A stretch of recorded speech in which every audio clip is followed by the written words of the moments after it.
Yes, ma'am. This is water. Hey, it's your beverage.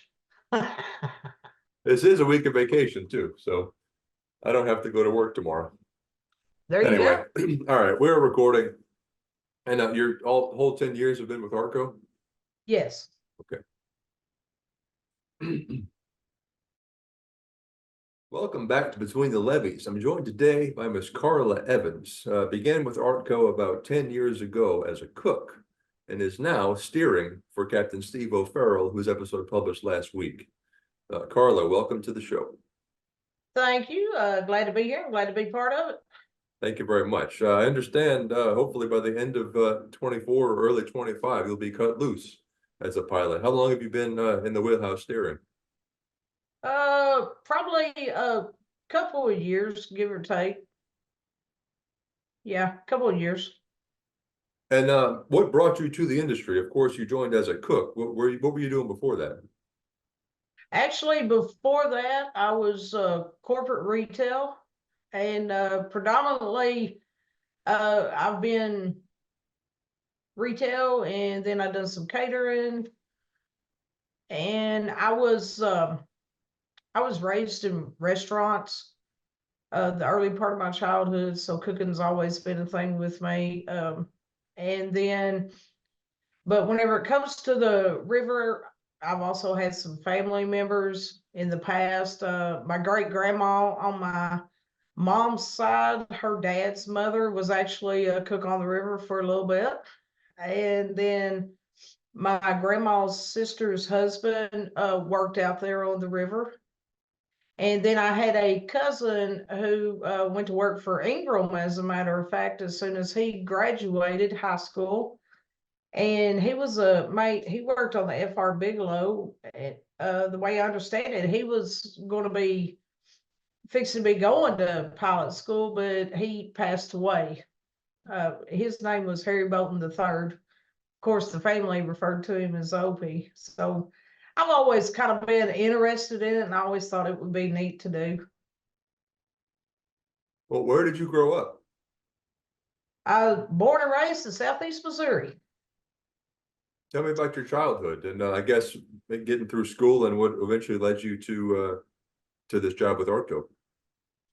My childhood, I am one of three children. I'm the middle child. I got an older sister and a younger sister. I was, whenever my parents were married, I lived all the way up through my freshman year in Campbell, Missouri, which is right there on the Arkansas line. They owned a couple of restaurants. I was always real big into sports and started out at an extremely young age learning the good old work ethic because they were firm believers in that. My first job was cleaning up the parking lot, and then I graduated busting tables, and then I graduated, on up the ladder. And then whenever my parents divorced, moved to Risco, which is actually where I currently live right now. It's a little bitty small town, got maybe 396 people in it, and that's including cats and dogs. And I graduated from there. I went on a band scholarship to Arkansas State University in Jonesboro. So I got a little bit of college, and I've just always loved water, all aspects of it.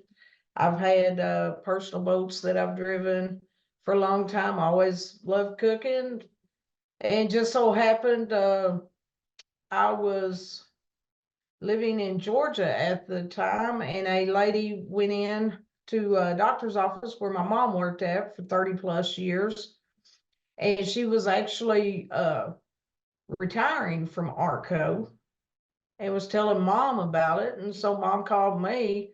I was like, well, I'm gonna, throw my resume out there and maybe hopefully I'll get a job. And well, I ended up getting hired on, and Laura Neely was who hired me. She told me straight up that I was the youngest cook she probably ever hired, but she was taking a chance on me. And I said, that's all I'm asking for is a chance. It was definitely different. I started out on Upper River, and I rode a Upper River boat for a year, and then I got my transfer come through, and I got to move to the Lower River, which was really great. For one thing, it's a whole lot warmer, and also closer to my house.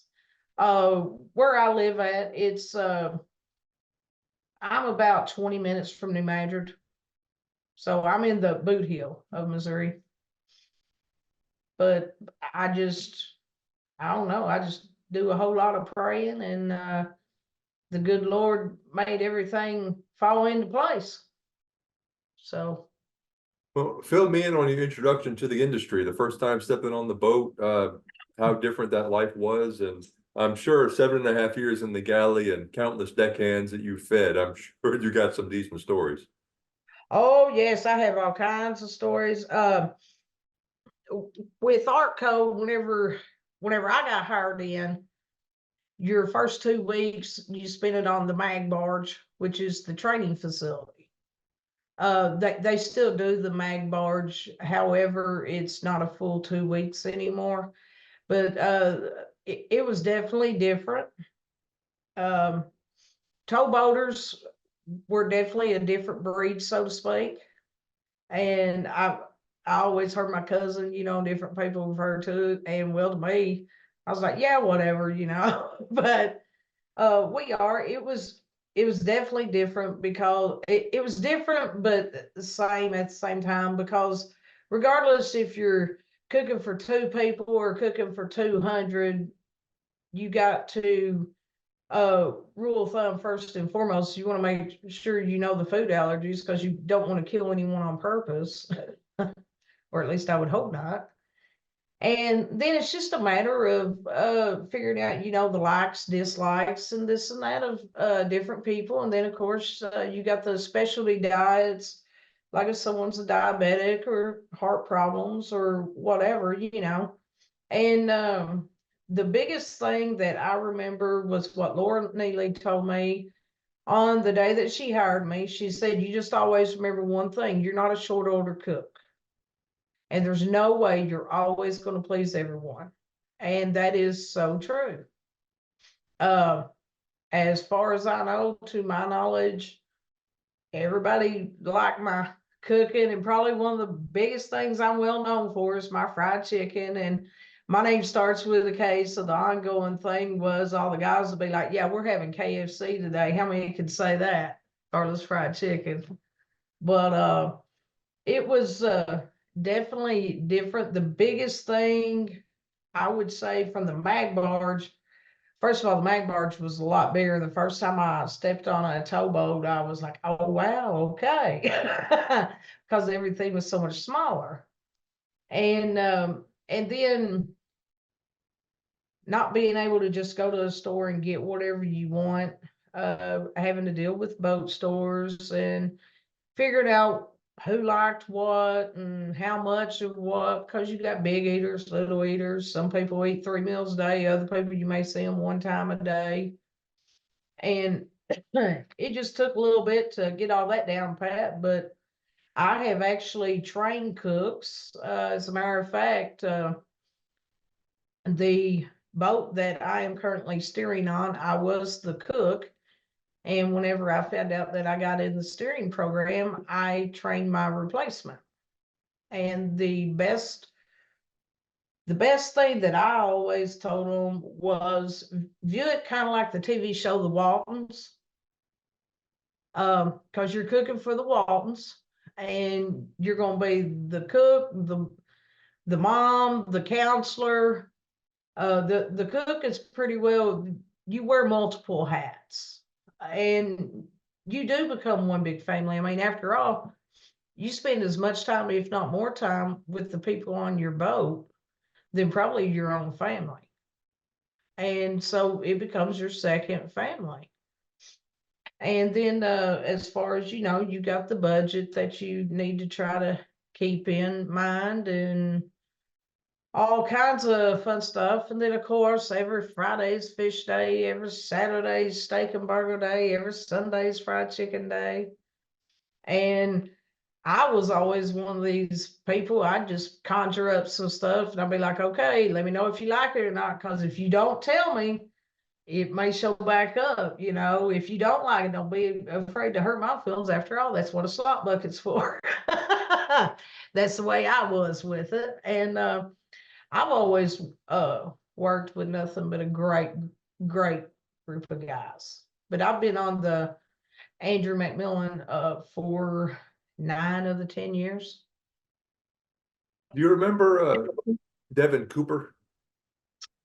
Yes, he was deckhand on the Andrew Mac, and then he transferred back to the fleet. Yes, Yeah, I Devin.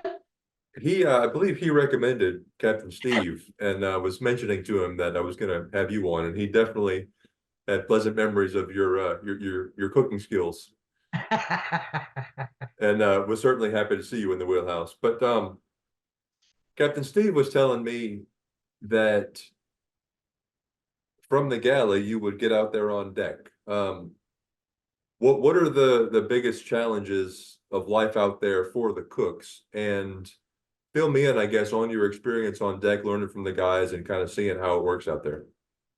Okay, well, the best way that I know how to do it, and because I'll just be blunt, it's no big secret. I know I got a haters club, and it's probably bigger than my fan club, but it's okay because that's the way it is in life.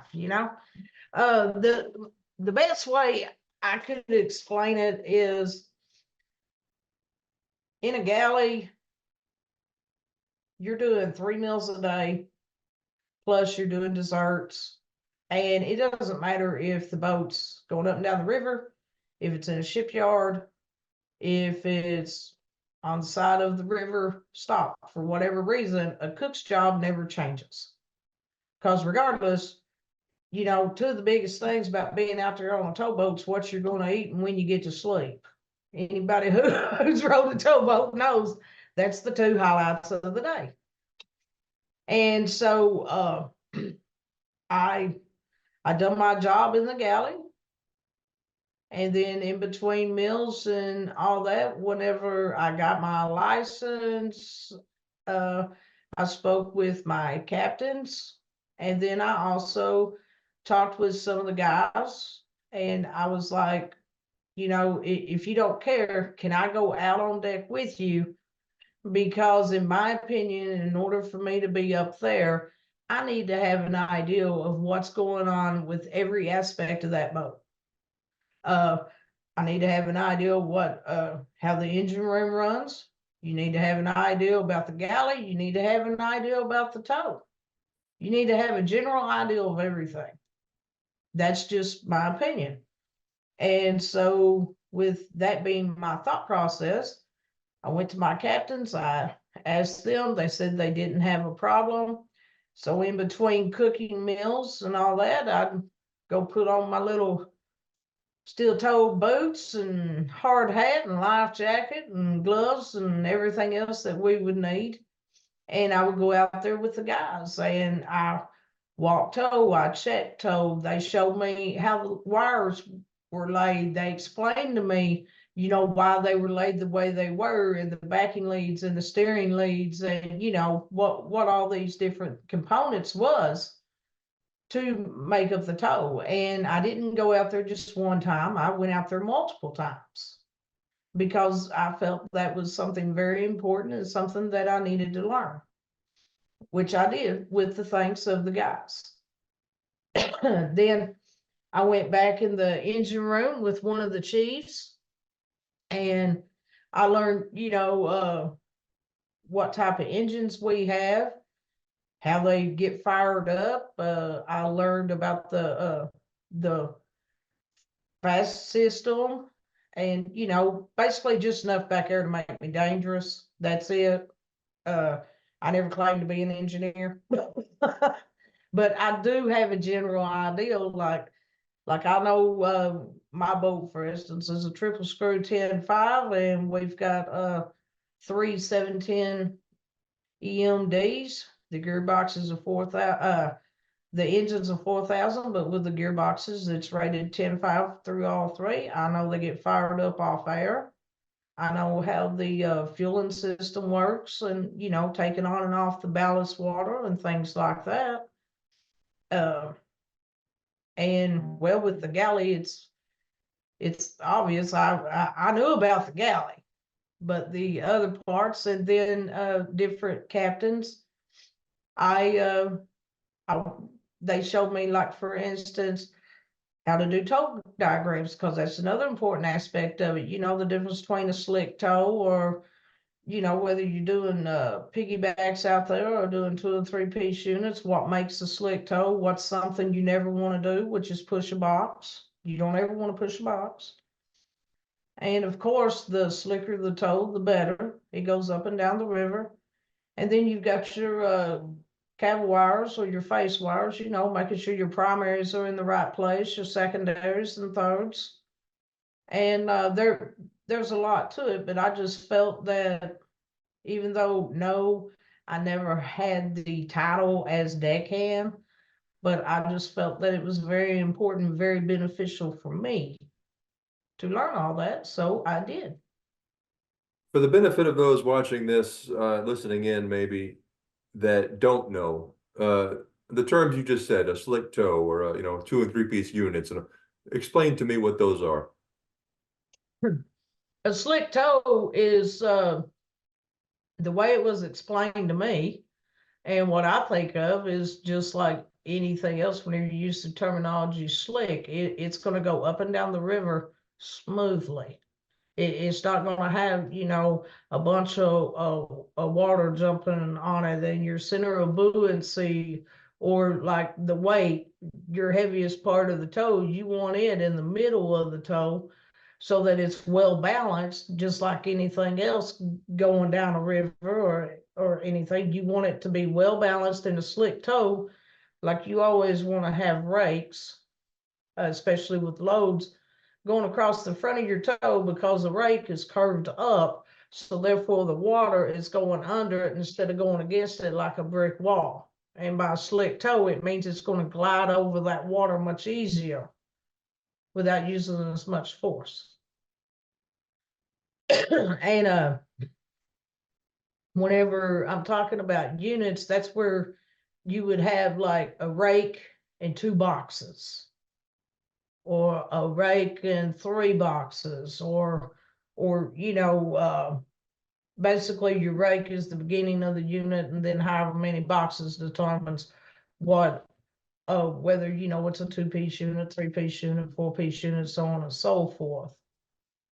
And then piggybacking is something that you don't really want to do, if at all possible. And the way it was explained to me is, it may be where you got 2 rakes back to back.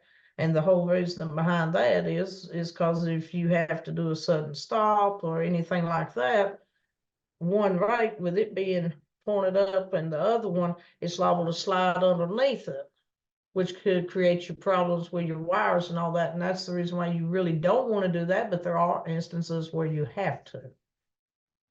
Well, I guess fill me in on how much time did you spend on deck, and then was that in conjunction with getting into the wheelhouse? I would just go out in between my meals and things of that nature, and I would go out and work with the guys. I don't have a specific amount of time that I actually spent out there. I just went out there multiple times. And it was prior to me getting in the steering program. As a matter of fact, the first time, right after I got my license, I didn't get in. But the second time I did, and I just simply asked, I was like, okay, what's my shortcomings? So that I would know what to work on. And excuse me, I just kept on keeping on, because one thing about it, out there on a towboat, as you very well know, Tim, you learn something new every second of every day. If you're willing to learn, the learning is never ending out there. What's the biggest tow you've been behind at the sticks? Northbound, I have pushed 56.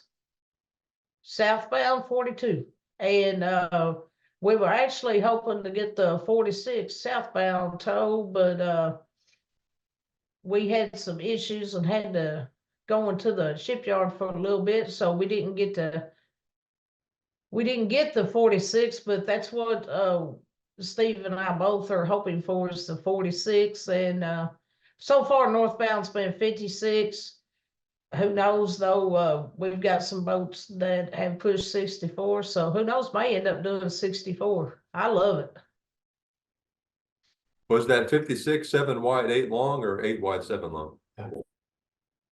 8 wide, 7 long. What was it like being behind that mass of metal? I thought it was really neat because I was like, here I am basically pushing a fleet.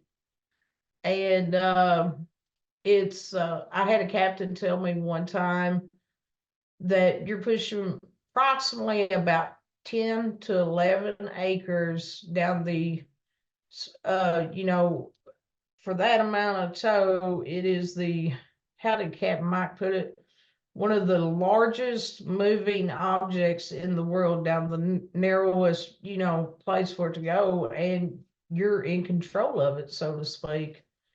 I thought it was really neat. At first, I was kind of looking out over it, and I was like, "Ooh, wow!" And then I was like, "You know what? It's gonna be fine." And it was fine. And in all honesty, I'd rather push them big toes as a little 6-pack or 12 or 15. Where was that run of those 56 from New Orleans up to St. Louis? Oh, from New Orleans to Cairo. And of course, we would have drops here and there. And then a lot of times you'll go from Cairo on up to St. Louis. But here, the past year or so, we've been turning a lot more out of Cairo, and then someone else taking, the part of the tow on up to St. Louis, and then part of the tow goes down the old Ohio and, different places. But we have went to St. Louis before. Most of the time, whenever we go to St. Louis, whenever we leave out, we'll leave out with like anywhere from 25 to 30, sometimes 35. And then, we'll fill out as we're going on down southbound. Northbound, we've pushed 36 northbound from Cairo on up to St. Louis. The 56 has been from New Orleans up. So all your steering has been from St. Louis to New Orleans and back? Yes, with the exception of there was a month that I went and I rode the co-op Vanguard and made locks all month long, and rode the upper. I went all the way to Burlington, Iowa, but from Quincy to Burlington, I light boated, and then went on the Illinois up to Peoria during that month. That was definitely different on the upper compared to the lower. Smaller tows, smaller waterways, this and that. It was definitely a learning. And also something else that I've done myself is there's been several times whenever I've been off work, I called and got permission and I went and tripped, which is where you work over. But I went and tripped in the fleet at St. Louis.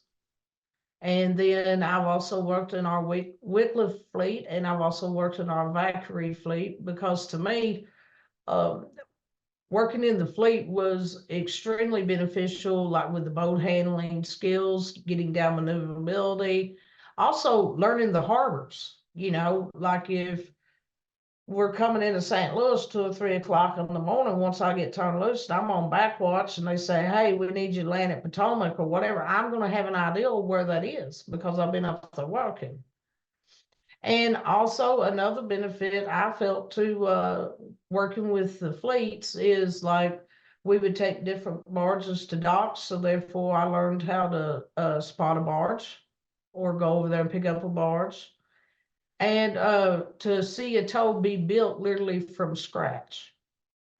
like see one of the big 25, 30 barge tows be built for one of the lower boats, or see one of the 15 barge tows for the upper boats be built, because like the 15 barge toes, because of the locks and that third coupling, it's always got to be wired differently for the brake coupling.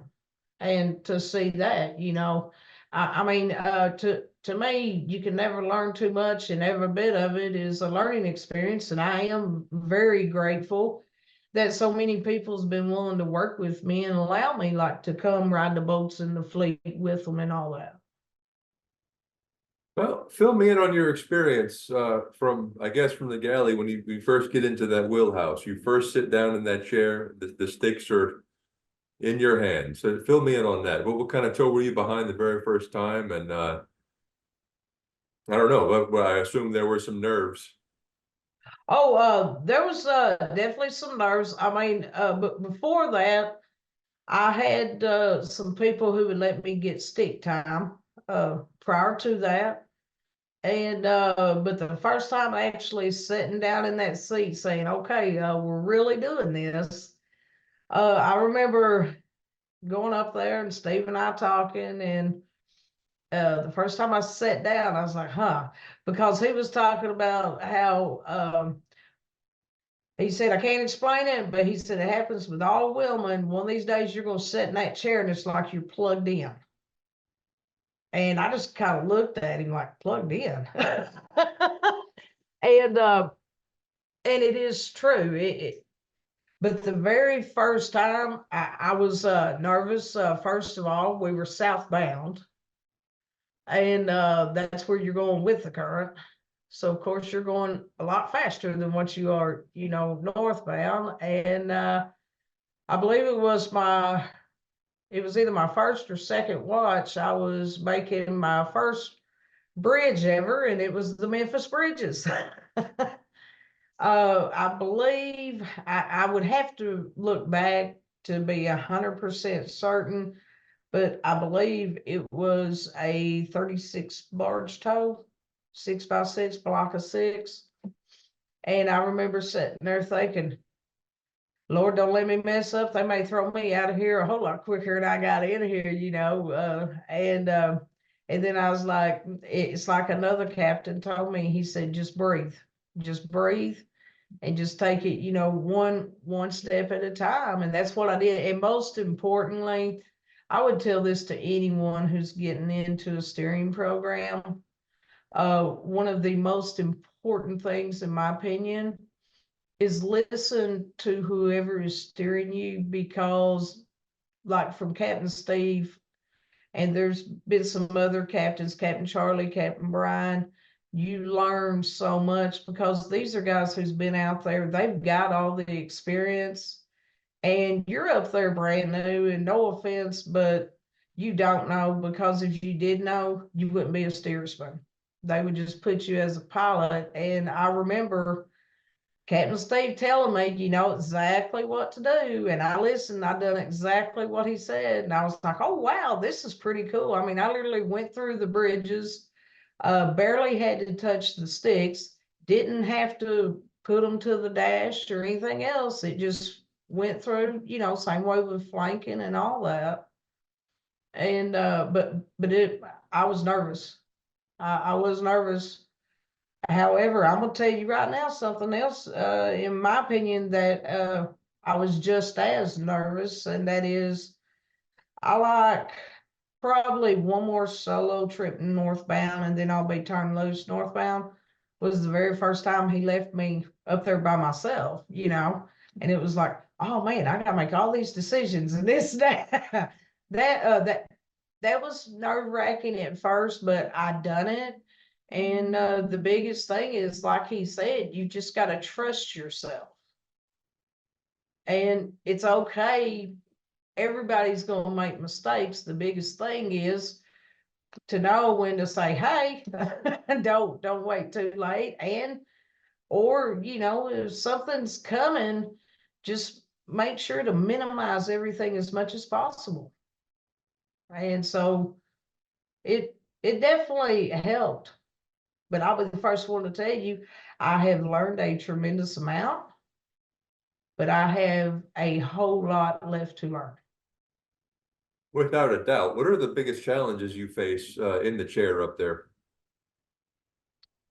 With me, one of the biggest challenges, and I know it's gonna sound crazy, but it has been learning the river, because the mighty Mississippi, it's like another good friend of mine who's been a captain for a long time told me, you've got your daytime river, your nighttime river, low river, high water river. And even though it's all the same river, you've got all these different aspects of the river. And, like uh, going around bends, are they going to try to suck you in? They're going to blow you out, learning your current.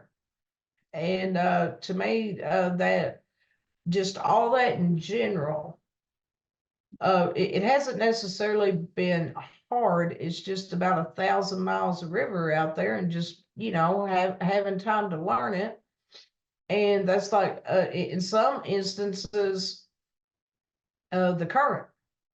It was like sometimes I would think I would know it, and then it would be like, and it would throw me again. And I was actually steering with someone else, because my boat was probably in the little hospital, so to speak. But I was steering with someone else, and his scenario that he told me, it like clicked just like that, which Captain Steve said, with all this stuff out here, it's like you're going to be doing it, and then all of a sudden it's going to click. And with that, how he told me, he said, Karla, he said, think about it this way. And I said, okay. He said, imagine you got a pinball and you're throwing that pinball.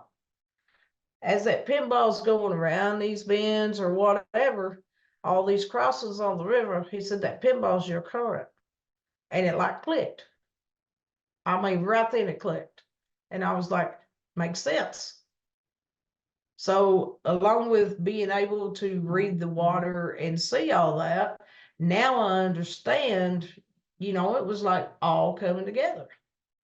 And I admitted at first it wasn't coming together. I was struggling, but it was like just that simple thing.